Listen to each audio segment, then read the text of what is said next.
A natureza humana é complexa e muitas vezes incompreensível, especialmente quando se trata do comportamento de crianças. Embora a infância seja geralmente associada à inocência e à alegria, ao longo da história têm surgido relatos chocantes de crianças cujas ações desafiam essa visão. O conceito de infância é associado a momentos de inocência, descobertas e brincadeiras. No entanto, em todo o mundo, crianças têm enfrentado realidades muito diferentes, em uma perspectiva angustiante.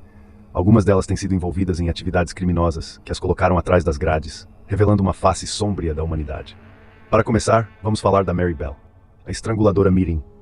Mary Bell era uma menina de apenas 11 anos quando assassinou cruelmente outras duas crianças, chocando a sociedade inglesa da época. Ela contou com a ajuda de sua amiga Norma. Vamos entender como tudo aconteceu. Seus primeiros anos foram muito conturbados.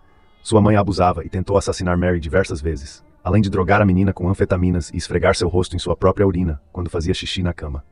Desde os 5 anos, ela era obrigada a fazer sexo oral com os clientes da mãe, que era prostituta, em troca de dinheiro. As violências sofridas afetaram profundamente a garota, que descontava as agressões torturando animais como gatos e cachorros. Mais tarde, ela começou a matá-los.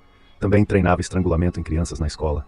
A situação alcançou um nível extremo quando um dia antes de completar 11 anos, em 25 de maio de 1968, junto com a amiga Norma, Bell estrangulou até a morte Martin Brown, um menino de 3 anos de idade. Cerca de um mês depois, em julho de 1968, a segunda vítima foi morta. Brian Hall tinha apenas 4 anos. Mary estrangulou e mutilou Brian. As amigas se tornaram rapidamente as principais suspeitas dos crimes por apresentarem um comportamento suspeito. Mary compareceu ao enterro de Martin e constantemente perguntava à família de Brian se sentiam sua falta. Em um momento, chegou a dar uma dica de onde seu corpo poderia estar enterrado. Pouco tempo depois, Mary Bell assumiu a culpa. Afirmou que matava por prazer e emoção, em júri popular. Norma foi inocentada e Mary culpada de 2 assassinatos, 4 estrangulamentos e por vandalizar uma enfermaria escolar. Recebeu uma sentença indefinida por homicídio involuntário aos 23 anos. Porém foi liberada após cumprir mínimos 12 anos de prisão. Mas o que aconteceu com Mary após ser liberada da prisão? Como muito tempo havia se passado, ela não era mais reconhecida em público. No entanto, alguns anos depois, jornalistas locais conseguiram descobrir seu paradeiro e detalhes de sua vida íntima. Ela teve uma filha em meados de 1984. A criança foi criada sem saber de nada sobre os crimes da mãe. Até que em 1998, repórteres apareceram na casa de Bell, na época com 41 anos e a filha com 14 anos. Ambas saíram correndo de casa com lençóis sobre a cabeça. Mais uma vez, o rosto da ex-detenta foi mantido em segredo. No mesmo ano, um livro polêmico foi lançado intitulado Unheard Why Children Kill, a história de Mary Bell, escrito pela jornalista Gita Sereni, que trouxe o passado cruel de Mary à tona para a filha. A publicação causou controvérsia na Inglaterra, pois Bell recebeu parte do pagamento muito por ter ajudado a escrever fornecendo detalhes sobre o crime, sua infância e família. A criminosa permaneceu em anonimato até 2009, quando a notícia de que ela tinha ganhado um neto circulou nos jornais locais. A mãe de Martin Brown comentou ao The Guardian quando recebeu a notícia de que Mary já era avó: "Ela tirou minha bênção e me deixou em luto para o resto da minha vida. Eu espero que quando ela olhe para essa criança, ela se lembre das outras 2 que ela assassinou." Hoje, com 67 anos, Bell permanece viva e vivendo sob a lei de anonimato, que graças a ela consegue proteção para condenados na Grã-Bretanha. A ordem judicial é conhecida como Ordem Mary Bell, contemplando não só ela como sua filha, neto e possíveis descendentes que poderão nascer. Seu paradeiro no momento é desconhecido. Eric Smith, o ruivo assassino, portas fechadas e poucas crianças nas ruas. As que se aventuravam saíam em grupos, mas a maioria ficava trancada em casa. Assim reagiram os moradores de Savona, uma pacata cidade de pouco mais de 900 habitantes e cercada por florestas no estado de Nova York, ao assassinato de Derek Robbie, um menino bonitinho de 4 anos em agosto de 1993. É difícil acreditar que num lugar tão remoto, sossegado e pacífico, onde todos se conhecem, um crime tão brutal possa ter sido cometido. Quem matou o pequeno Robbie? Seja quem for o assassino, ele ainda estava à solta, e certamente era alguém da comunidade. Quando o corpo de Robbie foi encontrado, todos ficaram horrorizados. A cabeça estava esmagada, o tórax com hematomas terríveis, e para completar o horror havia um galho inserido no ânus da criança.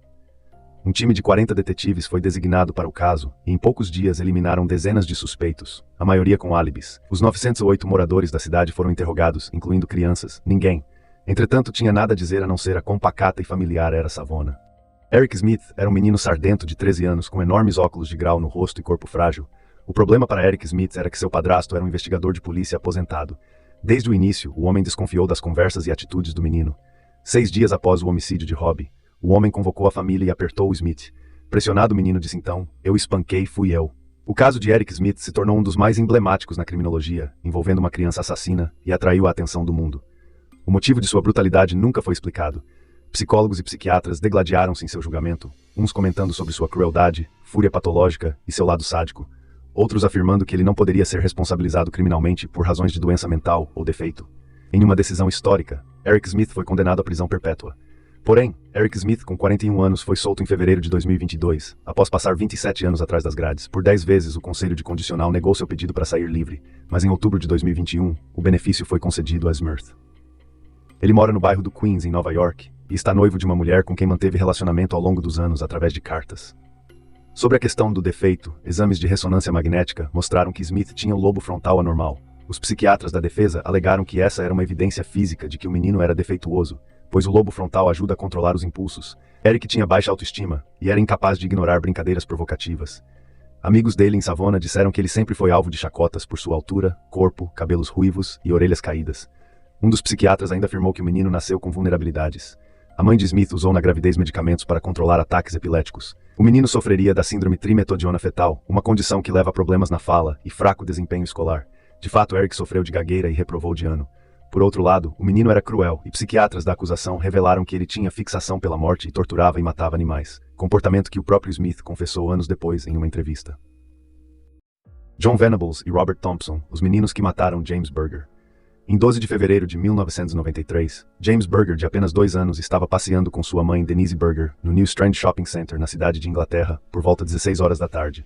Denise notou que seu filho havia desaparecido. Após consultar as câmeras do estabelecimento, se deparou com uma imagem chocante. James havia sido sequestrado por 2 crianças que andavam pelo local. A vítima foi avistada por cerca de 38 pessoas que afirmavam que James chorava muito, mas que quando confrontava os 2 garotos mais velhos, eles afirmavam que a criança era irmão deles. Os 2 garotos de 10 anos eram Robert Thompson e John Venables. Amigos de escola e residentes da região passaram o dia no shopping furtando pequenas coisas e procurando por um alvo. Quando notaram Denise distraída, pegaram James pela mão e o levaram embora. Às 17 horas e 45 minutos da tarde, após quase 2 horas vagando pelas ruas de Liverpool, seguiram para um terreno baldio, próximo à estação ferroviária de Walton and Enfield, onde iniciaram os ataques brutais que colocariam um fim na curta vida de James Berger. Thompson e Venables começaram jogando uma lata de tinta azul que tinham roubado em James. Logo depois iniciou-se o espancamento. Os garotos se revezavam e deferiam chutes, socos e tapas na criança, além de jogar pedra e tijolos na vítima. Uma autópsia confirmou que os assassinos inseriram objetos, possivelmente baterias, na boca e ânus de James. Uma barra de ferro de 10 kg, descrita como uma placa ferroviária, foi arremessada na cabeça de Bulger. A contusão resultou em 10 fraturas em seu crânio. Alan Williams, responsável pela autópsia do caso, revelou que foram tantos ferimentos, 42 no total, que é impossível definir qual foi o golpe fatal. Com James já morto, colocaram seu corpo nos trilhos da estação ferroviária de Walton and Enfield, a fim de simular um acidente.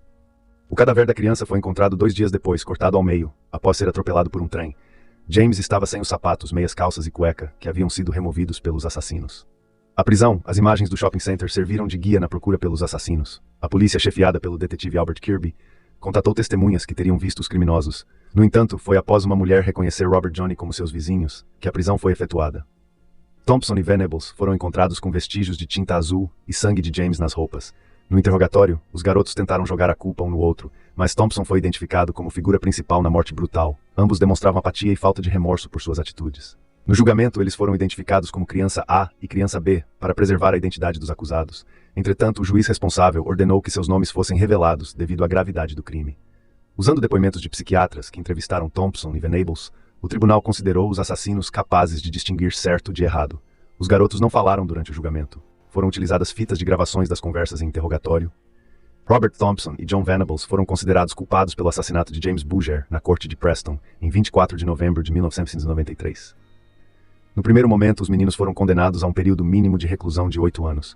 Mas após diversos pedidos, até mesmo uma petição com mais de 208 mil assinaturas, o tempo mínimo foi aumentado para 15 anos. Em 2001, o Conselho Europeu avaliou que nenhum dos assassinos apresentava riscos para a sociedade e autorizou a soltura.